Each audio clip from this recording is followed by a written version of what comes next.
an LDR photoresistor detect darkness and control electronics automatically? What if a tiny sensor could automatically detect darkness and control lights without touching any switch?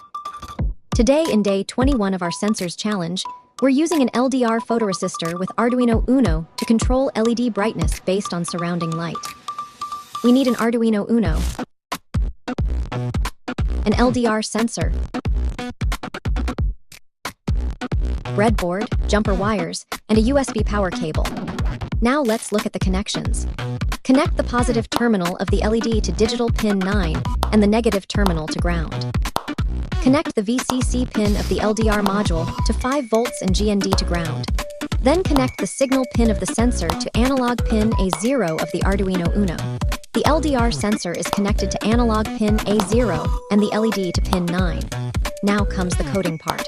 The reason we write Arduino code is because Arduino needs to continuously read the surrounding light intensity and automatically adjust the LED brightness.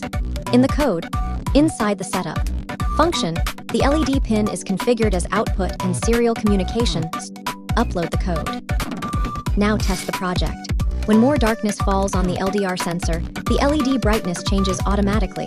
This is the same principle used in automatic streetlights, smart lamps, solar garden lights, and light-sensitive automation systems. Thanks for watching. Follow sarkitedtech for day 22 of the 37 Sensors Challenge.